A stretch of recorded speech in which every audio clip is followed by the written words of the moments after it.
from Schneider Electric. Anup has got about 20 years of work experience. He's been predominantly into the HR fraternity, servicing about 60 countries and supporting employees across 60 different countries.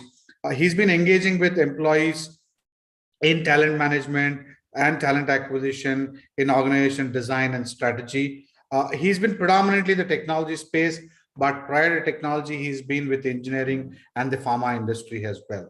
He's been pretty strong in the business dynamics of the organization and happens to be a fantastic leader in the HR fraternity across different organizations. A warm welcome, Anup, and we look forward to have a very constructive discussion today. Thank you. Thank you so much for the invite. Thank you, Shiv. Yeah, I mean, before we start off the actual conversation, I want to take one step back. Since you are from the HR fraternity, there are a lot of dynamics evolve, changing with regards to the hiring that is happening within the Indian geography. But having said that, I've thought I will go back and dwell some data with our DOER report that we just about to launch, especially with the super cycles of digitizations that are occurring in India, or what pandemic has created across different industries, whether you name it technology or technology in non-tech industries. The super cycle of digitization has set an unprecedented growth for talent, point number one. Point number two is that where is this talent coming from in the Indian geography? Because a lot of corporates today are talking about the emerging locations as their go-to destiny. Point number three is that what we are seeing as a trend is that the IT employment from current 5 million is going to go to about 10 million over the next 5 years, irrespective of the outside world macroeconomics that are there. Also with an element that, the Fed has increased their points by 0.75 instead of a 1 rupee, $1. So I think having said that, first of all, my first question to you is that, as per you, what is the future of this unconventional approach of hiring for these emerging locations? Now we are assuming that the emerging locations will be the go-to destiny for talent. Sure. I think thank you so much, Shiv. I think from my perspective, since I've been supporting multiple geographies on the digital space, so I think first let me take the example of Schneider alone. So for us, in terms of our key hubs one is Bangalore for sure, India being one of the top hubs for us. And I would not say anymore it is emerging. It is the key hub for every company. So I think when you talk about the digital talent, 90% of the time, India comes on top of the list. Now, it can be Bangalore, it can be Hyderabad, it can be Pune, or it can be the greater NCR region, etc. But end of the day, India for sure.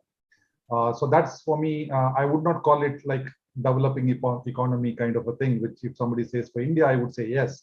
But if you talk about digital emerging place, I would say no, it is a place already emerged globally. And, people, I think take India as kind of synonymous with the digital or tech talent. So I think that's where we have reached. It used to be a long time ago that it used to be, initially started with the back office, then it started with the service industry.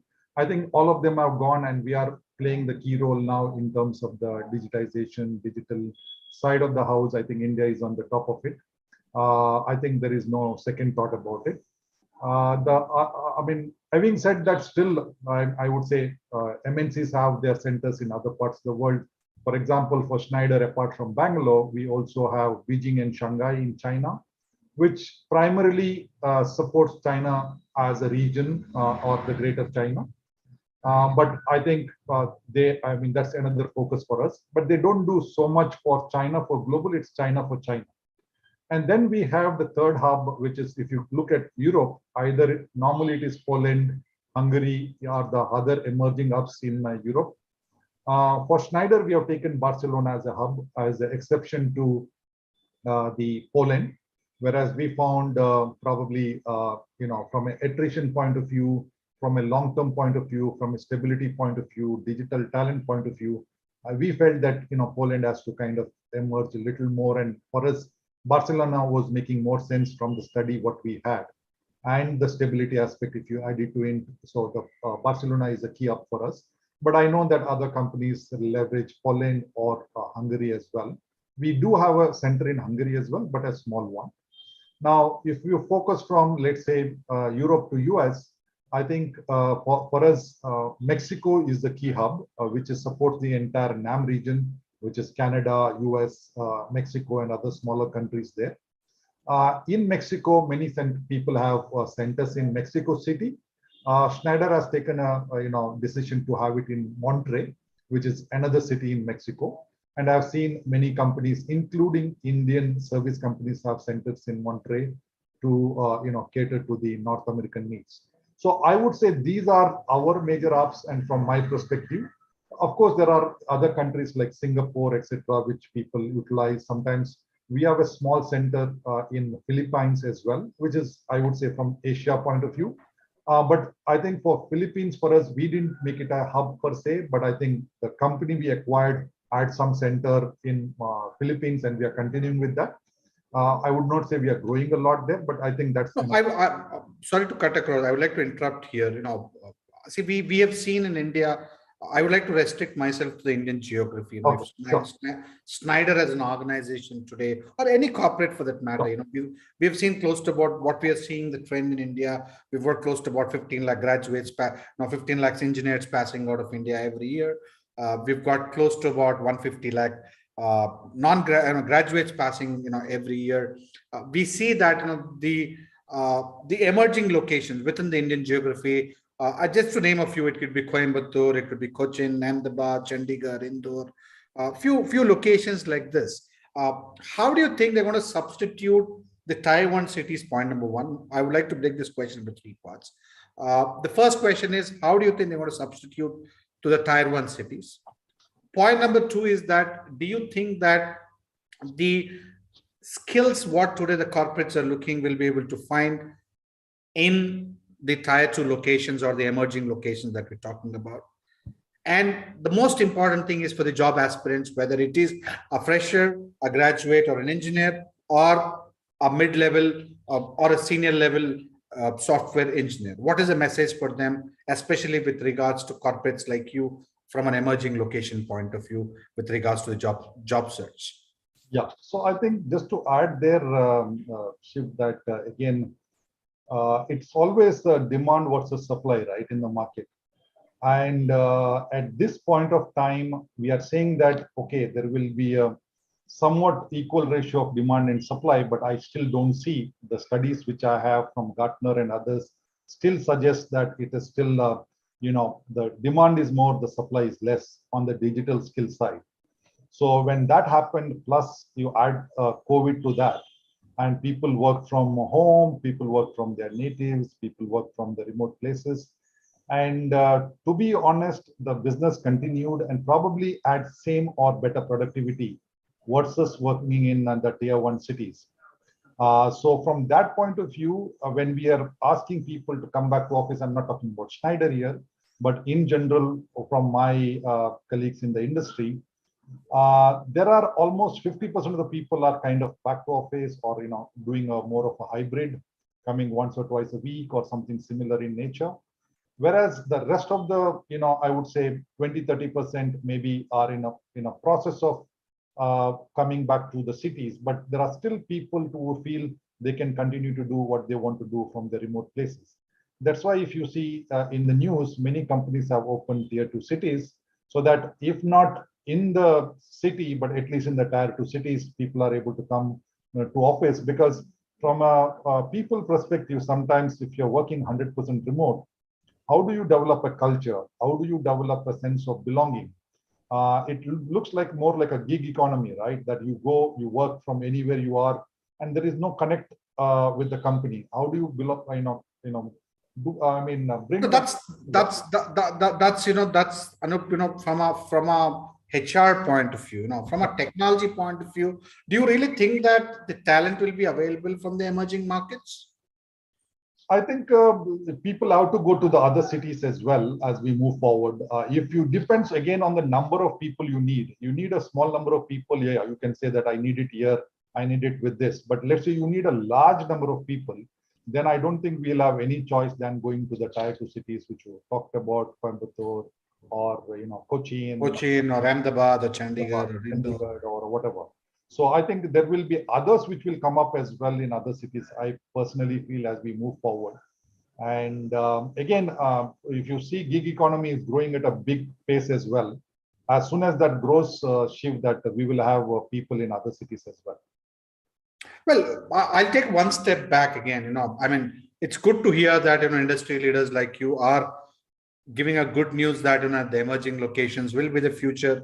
So I think for a lot of people in this webinar, or people want to see this across various social media sites or any other link that you may find, I think stay put where you put, jobs are going to come to you. Is one clear message that we have. But given that context, while we are saying that evergreen jobs are going to be in tier 1 cities, and the organizations are going to go to tier 2 cities, which is a fantastic news for the Indian economy. There's no doubt about it.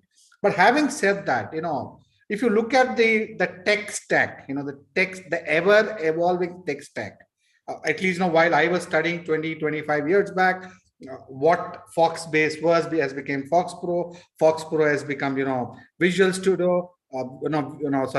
VB has become Visual Studio, and therefore it's become some other tool today. But I think having said that, we are seeing the evolving of technologies month after month or week after week, especially on the digital practice.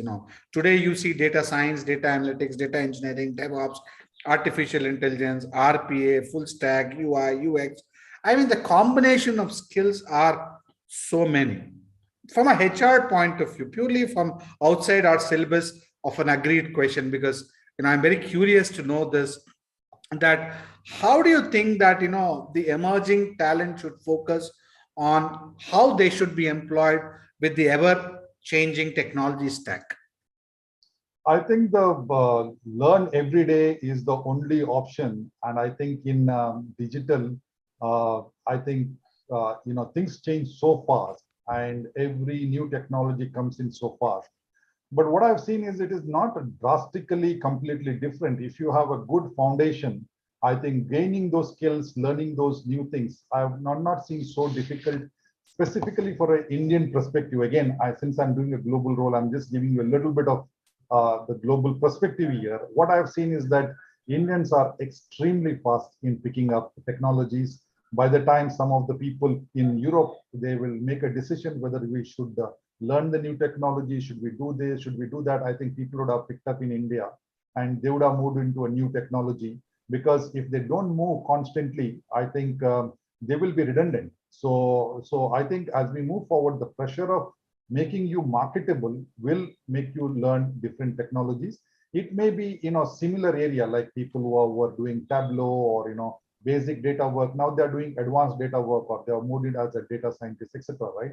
So you're growing in the similar stack up, or some people are completely transformed and move towards AI, ML kind of environment as well. People learn so much of Python today, which it used to be taught in the syllabus before. But now if you see youngsters, again, they learn and they master and go into RPA, etc. So I think learning and is not an option anymore. It is a part and parcel of your job.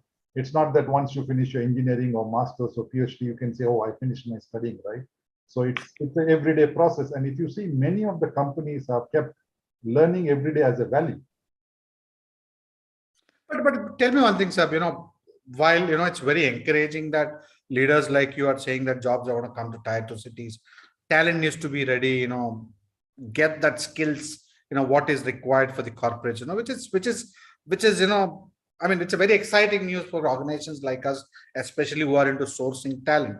But from a HR point of view, do you think that what are the key elements that you would consider when you're sourcing talent from a tier 2 cities, uh, especially with the geographical background that they come from, or the educational background that they come from in tier 2 cities? So what are the key elements that you're going to consider while sourcing talent in tier 2 cities?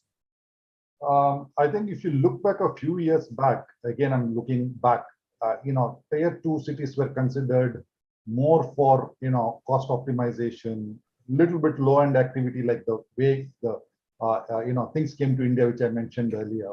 So I think they were considered that kind of a portfolio. But moving forward from the studies, what I'm getting, it would not be much different than, you would not have for tier 2 cities a different portfolio versus a tier 1. I feel that it would be similar portfolio across, as we have seen the growth of gig economy, which I mentioned. It doesn't matter where you are based anymore. So I think the boundaries have, I would not say dwindled, but I think it is almost one boundary, across now. So we wish to say that there are boundaries between countries, etc., etc. But I think yes, there would be from a legal and other perspective. But I don't see in the long run. I'm not talking about in the short run, Shiv here, but in the long run, I don't see companies will carve out a separate path for tier 2 versus tier 1. I think your tier 2 cities will work even a similar work than tier 1 cities, and the tier 2 cities will be established more for to keep the flocks together, to build the sense of belonging, etc. And but other than that, in the long run, not in the immediate short run, in the long run, I see that tier 2 and tier 1 may not have much different in terms of work. Not just work, even in terms of talent, is that a safe bet to take? The availability in terms of the size, again, your metros would have more, but No, no, I'm not talking about size. I'm talking about purely from a capability point of view. I think capability point of view, you will have people in tier 2 cities. They may need a little bit of polishing in terms of your software skills, but in terms of the technology skills, I think you will get from tier 2 as well. Again, I'm repeating that I'm not talking about immediate short run. I'm talking about long run. Yeah, but on a lighter note, we are all migrants. At least now we're all migrants from a tier 2 cities to a tier 1. So can't claim that. Yes, I fully agree with that. But somehow I feel that what's very encouraging is that with a lot of jobs, large organizations, going to tier 2 cities, a lot of jobs that will be created. A lot of people in tier 2 cities will be employed, and as you rightly said, there's no differentiation between a tier 1 employee and the tier 2 employee with the kind of work that they're going to do. But yes, there would be some kind of skill upgradation in terms of the background that they come from, which is very obvious. Probably it's even applicable in tier 1 city as well. But one specific question, I would like to ask you is that now that the jobs are going to the tier 2 cities and talent is ready, right? But don't you still think that there is a demand supply gap currently, irrespective of tier 1 and tier 2 cities? Point number one. My second half of the question is that organizations like yours or any other corporate for that matter, what immediate measures, forget about the long haul that we need to look at, what are the immediate measures that organizations like yours, or any other corporate must focus on to cut the demand supply gap? Yeah, I think not many have an answer for the question, Shiv, but I can say what are the short-term measures we are trying to take. But again, I'm from a tier 2 city as well. I come from Mangalore, which is tier 2, and the IT is slowly coming into that place as well. And there again, if you look, the low-end job was coming before, but now there are people who are working in Bangalore or other cities are situated back and working from there. So I think it's only a matter of time of a little bit of a grooming in the beginning, but if that is taken care, I think people can work from anywhere today. Now coming back to us, I think we need to be fair to the corporates as well. I think they need a little bit of time to digest some of the things which are happening around and find a solution. And I think everybody is in a solution mode. I don't think anybody can say, oh, we have solved the problem. We have, enough talent coming in the way we want. But what I can say is that they are certainly, like what we are doing in my organization, that putting strategies in place. How can you fill the gap? But I think a large part of it will happen over a period of time. And we have seen this demand supply gap in, if you take last 20, 25 years from 95 onwards, there are times where we had shortage of skills and less people, and then we had more people coming from the campuses, etc., etc., and then Then we used to see the business a little bit of a recession or something like that, and then there used to be a equal or little more in terms of the supply, and we have seen this demand and supply over and over again. Now, I think first point to understand, why do we see that demand gap right now versus supply, is because of COVID, or every company investing in digital side of the house, and COVID has accelerated it a lot. And you would have heard this multiple times. I mean, it's no more secret, right? So everybody knows it.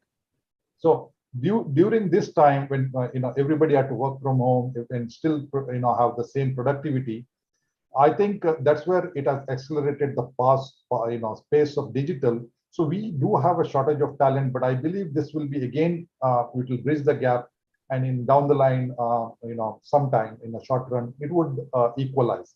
Now, in the meanwhile, your question is, what can we do or what other companies are doing? What I know is that number one, let's say more on the MNC side, which I can say to start with, is that what we have done is, we know there is a demand and supply gap. So can we take more people and train them? So the intake of people from the campuses have increased. So that's one. Of course, that will not immediately solve the problem, for which what most of the companies are doing is that they're taking people. The interview process happens typically 1 year before, right? If you're joining us next year, the interviews are already ongoing in the campuses now. So what companies like us and other companies are doing is that they're taking same people in a 6 months of internship, depending on the college, university, etc., bringing them on board, probably 6 months before they join, so that the day they join, they're up and running and they're billable in many of the service organizations, many of the product organizations like us. They are productive from the day one. So I think that's what one we are doing, which will not be immediate help, but it will happen to the long run. The second, most of the companies, when you need similar skills, the headcount used to be quite a watertight compartment before that. Okay, you are allowed to hire 250, you will not hire 251 in the past, or you may hire 225 and then try to optimize the headcount. But today, if you see, if your 250 vacancies, just to give as an example, probably you will make about 350 offers. You will never make 250 offers, because there are going to be offer dropouts. And again, I'm comparing globally just to get a perspective for the viewers, is that if I make offers in other countries, let's say Mexico, US, or North American countries, people will join you in 15 days time. So, it may take time to find a person, but the person will join you in 2 weeks, because notice period is typically 2 weeks. If you see Europe, but sorry to cut across, because it's a very interesting point that you said, because it's something very close to my heart. Is it because of more contractual workforce in the Western market? I think what I've seen is that in US, typically the notice period, to my best knowledge, is 2 weeks. It works both the ways, right? When you want to hire, it is faster, the people can join. And that, I mean, I don't want to say more things. If the people, I understand. Yeah. So if they don't want, then they can find a way around also quickly. And I think it is no more an emotional, affair like in India. So you say in the evening, okay, probably the time has come, and okay, this is what the parting things. And it is, even from an economic point of view, it is considered pretty normal. In India, it is considered as a big news in the newspapers if you fire a couple of hundred people, right? So, but there it is normal way of life. So I was giving that example there. So it's just 15 days. Whereas if I come to Europe, I think if a person honors the agreement, we have seen seldom he will decline on the last day or the last week. Very, very rarely we have seen this one, because once they say they sign a contract, is as good as they're joining you, though they may get offers in between, etc. So I have not seen much difficulty. If you come to probably Asia and India, so you don't know till the last day whether the person will join or not. Sometimes, there are times where we call on Monday morning, oh boss, are you on the way? Where are you? Etc. And then the person may not pick up the phone at all. And then you know that probably you will not join. I mean, is it because of some professional deficiency or a lighter note? Difficult to answer. It would be a case-to-case basis. Shiv, I wish I had an answer. But I'm not saying everybody does like that. There are people who are very professional. They will discuss with you upfront and then they join, which is a large majority. the first aspect, what I said, is a small number of people, but sometimes that one stone into the water can still muddy the water, right? So, Okay. so But let's just stay on the topic. I mean, while you've given a good perspective of what organizations to do, especially, I mean, at the freshers, while you are hiring a lot of campuses or corporates are hiring a lot of campuses, getting them trained, or you're hiring middle level people on a higher train deploy, which is a very good model what organizations are today doing on upskilling, reskilling various employees at different stages. But what's your message for tier two employees who are not freshers or who are 3 to 5 years kind of experience? How do you think the organizations like yours will get them on jobs? Just for an insight. I know it's outside our syllabus, but yeah, I think they need to build their skills. I've seen organizations making exceptions, even from a work location point of view. If the person is really technically very strong and he can deliver value to the organization, I've seen people giving them the longer time frames to come to the tier one cities if it's a must to come. There are alternative arrangements. Can you come maybe once a quarter, once a month? So if you have a strong skill, I see people going after them irrespective of they are in tier one or tier two cities. So my message to the people in tier two cities is that you know update your skills, be up to date on the what's happening around, be very technically strong in certain area of your own expertise, build soft skills. I think irrespective of whether you are a technical person or you are a manager, no more we can say that if you are a technical person, you don't need that strong skills anymore because you are the one who will make decisions. You know more than others. You need to convince people in a meeting. You need to interact people on global calls. And even if it is an Indian organization, you need to still communicate and convince people who are others who probably know lesser than you from a technical point of view. So I think soft skills are no more essential. It's a must, whether you're a technical or non-technical person.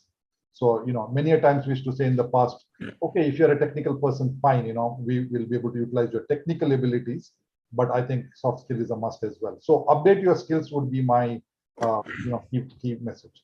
thank you. But now let me help you with some sourcing for your own organization, and probably I will be able to help you there as well. I think you come from a very large energy enterprise and a global energy enterprise organization. What are the different talent that you are looking for your organization from an IT point of view? Yeah, we are building a large AI team in Bangalore. So I think globally we are looking for about 1,000 people in the next 3 to 5 years time frame. We currently have a smaller team, I would say, and we are actively hiring for that. And AI has been carved out in our organization as a separate organization, which will contribute to across the company. We have about 150,000 employees across the globe. We have roughly about, I think, 220 factories or so. We have about 35 in India. Even if I take, let's say factory, so you need a lot of RPAs, which we are developing. We are trying to develop, use AI in our supply chain, in our, DCs, where we ship the products to the customers. What is the, predicting what is we need, what, orders would come in, what are the products which are selling more, which we need to develop more. So I think for each and everything, you need data, you need, apps, analytics, top of that. And data is becoming, it starts with IoT at the bottom, right? So we need people with IoT background. So we are a product organization. And on the electrical side, which is considered mostly industrial kind of organization. But today, we have something, if you go back to our website, we have something called the EcoStructure, where we are connecting the products. We are providing them an open architecture. If the customer wants, they can plug in our products or other companies' products as well. But we are providing that architecture to the those companies. Industrial organization like us is purely selling today on IoT, apps and analytics, data services. That's been our new business model. So you can imagine the other companies in which case, right? How developed they are as well. So coming back to your example again, so we are connecting the products and with the help of IoT. So IoT is a big area for us in terms of the demand, apps, analytics, applications, of course, AI, ML, RPA, cybersecurity. So these are the skills which we are doing. Then when we are interacting with our front-end customers, we use Salesforce, so Einstein Analytics or other analytical tools, Salesforce. Those are a couple of other areas where we are investing as well, where we are having a seamless interaction with the customer and then getting providing them the products or the services what they need. So I think these are, I would say, broadly what we are looking for at this stage on the digital. But Anup, tell me, I mean, we've talked so much amount of pandemic, 2 years of pandemic and 2.5 years of pandemic. A lot of companies have invested in digitization, are still investing. I mean, we have seen this surge of IT employment, going from, I mean, doubled 50% last year, especially on the digital skills. But given that context, now, given that growth that is happening and so much happening in the Indian economy, especially post-pandemic, this purge that we have seen in hiring, also with regards to, contingent hiring or contract workforce, especially in the IT BPM market. Do you think that this purge is going to continue for a while? Point number first question.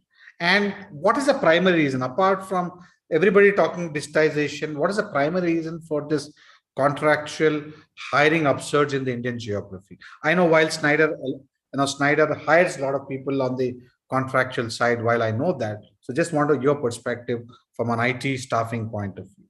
Yeah, I think, I was about to give the answer, compared to the earlier question as well, what we are doing on the short term, if you're asking the question. I had two other points. So one was this, what are we doing immediately in the short term? Is that in case, yes, I said about campus hiring, I talked to you about giving probably additional offers so that, people, we have required people.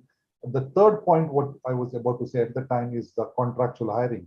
So I think the contractual hiring will continue and probably it will increase as well from my best efforts basis. Because typically what happens if you have a role in an organization, which you see 2 years or 3 years you need that role, and then people typically hire a full-time employee. But if you see that you need people to or a certain skill, let's say Einstein Analytics or XYZ skill, if you need, and you feel that you need it from a short-term point of view, maybe 6 months, 1 year, 1.5 years, or at a higher side, 2 years. If you need for a short-term basis and you don't want to invest and get a person with that skill inside the organization, because you know that after 2 years, you may not have that much of work. So all such skills will continue to be on a contractual basis. And the contractual workforce will increase to my best knowledge because people need flexibility. Now, let's say for a hardcore product company, if they don't have work, then what do you do with those people, right? So I think if you don't have long-term view, then they will hire more contractors, whereas more of the IT companies, services companies, okay, it gets over in one place, you'll find another customer with the similar skills. In between, they may be on the bench for a few times or upgrading their skills, and then you deploy immediately into the other organization. And today, probably they have more demand than the supply, right? So from the IT organization point of view, which are services, which would make sense. But you talk about the small companies, medium companies, or the large companies where they don't need people from a long-term basis. Your contractual workforce will continue. And many of them right now, if they're not finding people, are using contractual labor already. And that's where they may take you for 3 months, 6 months period. And then they may happen, they may think that you will end. But what may happen is that after that, they may get another project, which is similar skill, then the people may continue much longer period of time than what they would initially anticipate. So my gut feeling is that contract labor will continue and it will continue to be on a high. But with that element, because as you rightly said, people will go on bench, they might find some other project. But how relevant, today industry, and we talked sometime back during beginning of a conversation on skills emerging, the technology stack ever evolving weekly, monthly, quarterly. How important do you think, not from just from a professional being a HR head of a global energy giant, just from an individual point of view, how do you, how important do you think that reskilling and upskilling for any IT professional is today the essential part of their job? It's absolute. There is no second thought about it. It's an obvious question which you ask. The answer is only can be yes, right? So I not only they have to upgrade, they have to upgrade on the go. So they have to let's say assume that I'm working on XYZ technology, and that technology is going to become obsolete very soon, and people know it.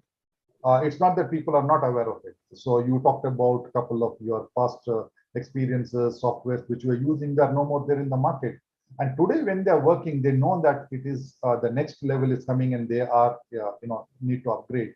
So most of the companies, the responsibility goes to the employee, but organization facilitates people into their development as well. So I think a couple of years, I think year back, we had launched a program called Bold, build opportunities, lead and deliver.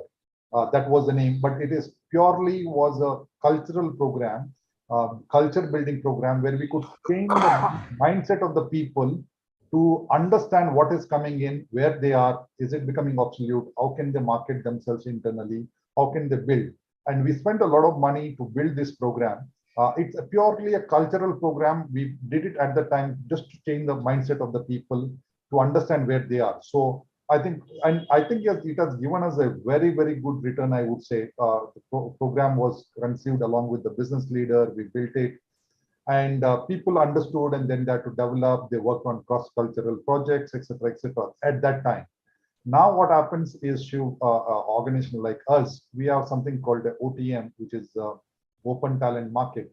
So we used to earlier have, if you get into a role, you have to be there for at least 2 to 3 years. When you have to move, you have to give a 3 months of kind of a notice, even internally for one role to the other. Let's say I come to Shiv's role, Shiv's goes to some other role. These were the kind of rules. And I think 3 years back, we came and said, there are no more rules. It's open talent market.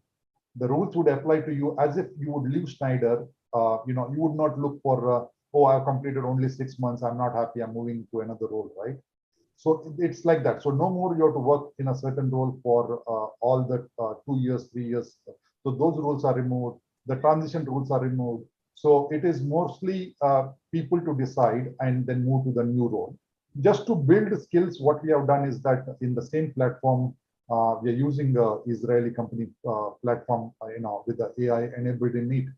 So we have built in the mentorship there, where I can join as a mentor or mentee, and we connect people globally across the globe. As I said, we have 150,000 employees. So you can choose mentors wherever you want from, and you have option to choose as well. So that is another one where the mentor So guides you. is that, sorry to interrupt, so what happens if the mentor doesn't, just for my curiosity, the mentor doesn't accept, I can choose some other mentor? Yeah, I'll pose your question. I'll come back to the question because Okay. otherwise I'll lose my thought process again. So, and we may miss some point. So I'll come back to your question. Hold on to your question.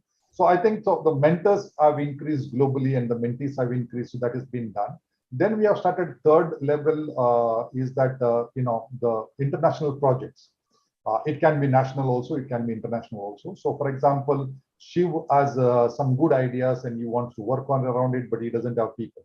So he can go and publish that and say, I need these 3 people with these 3 skills for let's say 3 to 6 months of time. And I may choose as an employee, or X person may choose as an employee, that, okay, I'll work part of my time, let's say 20%, 30%, or stretch time with you to work on that technology because that's the interest for me. Let's say that you need a cybersecurity skill, and I work with you for 6 months, and that may pay me automatically my next growth. So that's another part. But the skills itself is employees' responsibility, what they want to develop. But we have opened up different technology platforms for people to interact globally and develop themselves. Apart from that, we have virtual coaching, etc. That's another piece. But mentoring, opening those international projects, giving opportunity to grow, building that culture of learning every day, which is our core value as well at Schneider. So those are the other pieces which we are using to build talent and move on. Now, coming back to your question on mentorship, we have not put any rules, regulations, how many sessions you should have, what should you do. No, it is between mentor and mentee. They interact, they decide to work together or they don't decide to work together, even before the assignment starts, or they may have an introductory call, and then they may choose, discuss what they want to do, how much is the help required, how often they will connect, etc. So, and then it is between those two individuals, and there are no further rules, regulations. We didn't want it to complicate. We wanted to keep it simple. Let's say, Shiv, you are my mentor, and I'm a mentee, and we are connected in the platform. We'll have a first, open discussion. This is what I want. You may choose say that, oh, probably I'm not the best person. Maybe there may be somebody else, or you may find somebody else as well. So it is between the two individuals. And you're trying to be too modest, taking me as a mentor, so I don't think so. But I think, I think we're reaching the last leg of conversation. But I think few of our viewers, that are there on, especially, who are the fresher segment. I'm sure, you must have gone through our DOR report. We're just about to launch. My specific question, which is revolving around the graduates, one question, or the job aspirants who are coming out of the colleges who are part of this webinar, some segment of them, is that how compelling skill-based training programs will be for graduates who are looking for employment. I think the organizations itself are looking for people who are a little bit trained already, if they are there. So apart from the campus per se, I'll come back to your campus questions, but just going outside, today, I don't think people go only to the engineering campuses and recruit. There are people recruiting from all walks of life, and so that there is a diversity inside the workforce as well, as long as they can deliver. But for the campus people, when they join in, I think I've seen robust orientation programs to build their skills, both on the soft skills and technical skills. I think those continue, but the duration of that, there may be companies who are doing 3 months of orientation, etc., might have reduced in terms of the time or must have kept the same. But I think they are training people on specific skills, which is required immediately. And once you're onboarded, you're working on that product. I think meanwhile, before your project gets over, let's say your project is there for 1 year. Now, you know that after 6 months, that project is going to move to another, only 6 months. You start slowly, you're looking out for another opportunity of your interest. If you enjoyed that area, let's say you're working on data and you want to build on that as your strength, then you may look for projects in a similar area. If you are saying that, no, that's not the best one, maybe I should look at RPA, or we should look at AI, or we should look at cybersecurity, then they may request. And then it becomes like an internal talent market, right? As I said, OTM. So it becomes open for them to apply where they want. But building skills, I think it's individual's responsibility. Probably organization, manager, etc., are there to facilitate. But the primary responsibility will be with the individual, what they want to do with their career, where they want to go. And whether it's internal or outside, they still need to compete with the rest of the candidates.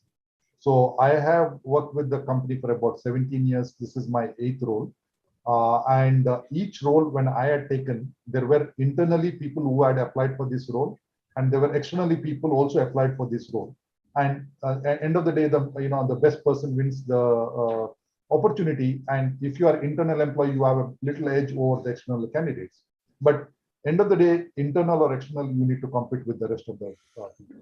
Tell me, Sab, I mean, while we have run through the technology stack, people, jobs going to tier 2 cities, talent building in tier 2 cities, people's responsibility to upscale, rescale, we talked about various gamuts, but given that the current situation of macroeconomics, global turmoil, current situation, inflation, how do you think that the IT BPM industry is poised over next 3 to 5 years? I think as a very difficult question to predict, but with the research what I have and with the discussion with the industry folks, what I feel is that I think in the short run the increase would continue. What we are seeing, the little bit, if I have to say, madness on the demand and supply, I think that would continue. Specifically on the digital skills, the rest of them may settle down a little more faster. With the digital skill, it will continue. But I think in the medium term, you will have demand and supply meeting it. And in the long run, I think we would have a more stabilized world, unless and otherwise, again, the economic boom comes in and then there is a huge demand again, which might continue fluctuations. But in the medium term, I feel that the demand and supply should meet each other, and we should have much more stabilized workforce and more or stable workforce, I would say, as we move forward. Do you think that what you predict, we will continue to see this double-digit growth in hiring? I think in the short run, yes. In the medium term, it will stabilize, might come to single digit, and in the long run, it is little difficult to predict. But I think the demand would come down. Yeah, but at least I would make. I mean, at least from a 2 quarter, 3 quarter, 5 quarters, you are saying that the hiring trend is going to be very positive from an Indian geography point of view. Yeah, I think if you see Gartner's recent report, which I was going through, I think 2 days ago, I think it's clearly, and the other studies as well, it says for the next 3 to 5 quarters, I think it will go up. It may not go up as drastic as we have seen in the last 2, 3 quarters, but it will still go up. But one last question before we get into, I know we've started a couple of minutes late, but I think we've covered most of our healthy questions. But one key message, being a HR leader in the Indian market, what's your one message to the IT workforce, either who are freshers or who are currently working with what a period of experience up to 7 to 8 years. Now let's not peg beyond that. What is your message for this IT workforce? I think from my point of view, be a professional would be my single word message. Now that can contribute many things in terms of building their skills, building their work ethics, etc., etc. So all that will be part of be a professional. But also, I would say from other side of the table, when we are interviewing people, I think people need to be professional in terms of their commitment as well. So if not, I think it will spoil the image of the organization or image of the individual a little bit. And you take an offer, you accept somewhere, you go to the next day, you use it for the next one. So I think if they can be very clear what they want and say what I want, I need this X, Y, Z, and I think stick to that, that would be good, because in India we have 90 days of notice period, unlike other countries. And I think if people can, decide, be a professional, tell, and in case they don't, then at least have a professional ethics of sending an email and say, yeah, for X, Y, Z reason, you will not move forward, or you will not accept the offer, or you decline the offer, for that matter. So, but if they can decide and say, it would be better from an overall corporate point of view as well. So I would say that's why I said, be a thorough professional would be my key message.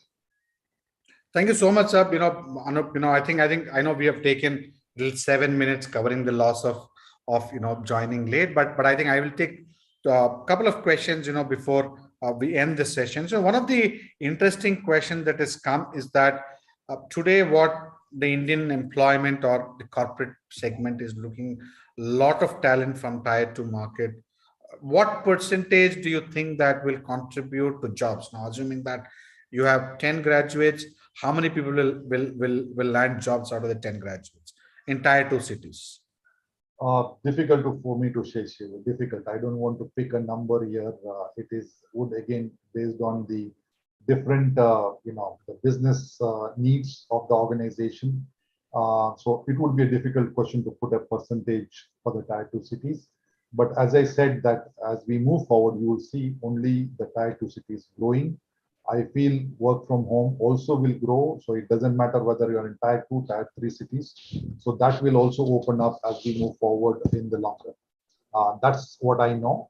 And it doesn't matter whether you're in tier 2, tier 3 or tier 1 cities, as long as you have a laptop, internet, good internet connection, it would not matter where you are sitting.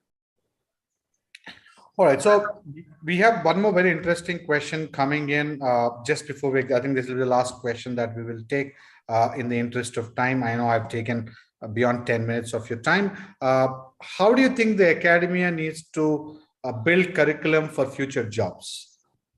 I think that's a very good question, I would say. And I think it has to be, discussed with the corporates. What are the needs, where we are heading, what is that they would look for down the line, 3 to 5 years, and preparing people in that area.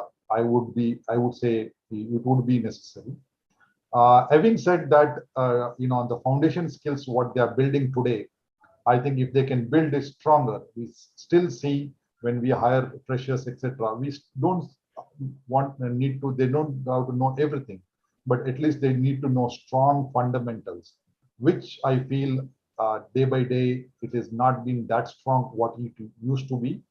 And I think if they are able to build the core engineering skills, if I talk about engineering graduates, majority of them come to the IT workforce. I think whatever skills they're building, they have to be absolutely rock solid. While there are new skills which they need to catch up, but they cannot forget that the solid foundation what they need to put in. And once you have the solid foundation from the academia, and I think probably the first 2 years, 2.5 years, probably the later 1.5 year, they can look at it differently, what more industry needs it. And I've seen in other countries, again with my global role, I've seen people working in the corporates for complete 1 year. The internships are there for full 1 year. They come 4 days a week, and they are there throughout the year. And they get in skills which industry needs are kind of get built up in that 1 year. In India, I see it's much shorter comparatively. So in case they have some good collaboration and industry collaborates back and have the longer internship models, I think, and probably third year, fourth year, if they can build the skills which are required by industry, I think those would be a good model to move forward. But never to forget the basics, which has to be absolutely strong. Thank you so much, Anup. Just to summarize on what we discussed today, and I thank you for a very insightful session. But just to summarize what we've said with the IT employment going from 5 million to 10 million over the next 5 years, with a lot of jobs going to the emerging markets, a lot of people in the emerging locations will find jobs. It's also very important and relevant for the job seekers, irrespective of being freshers, being experienced, to be industry ready. It means that they need to upskill, reskill them themselves. It's also important for academia to go back and relook at the curriculum. I'm sure the new NEP policy is going to bring a lot of those changes necessary for the job seekers. And the most important thing is that with an element that irrespective of the macroeconomics that are evolving over next few quarters, what we are going to see is that the hiring is going to be upbeat in India, and there will be a lot of jobs created. I mean, that's a very, very, very positive sign, Anup. And I think you've left a very strong message, and it's really, really good to speak to you. Look forward to talk to you again, and thank you for a very, very, very insightful session. Yeah, thank you, Shiv. Thank you so much for inviting me. And on the demand side, just to leave the last thought, the pent-up demand what we have today, itself will continue for next couple of quarters. So, so I don't think that's a fantastic news for all the recruiters out there. I think it's a very encouraging message for organizations like us. I think I'll take that message, and it's pretty heartening to talk to you. Thank you so much. Thank you so much, and thank you for having me. Have a nice day. Bye-bye. Thank you.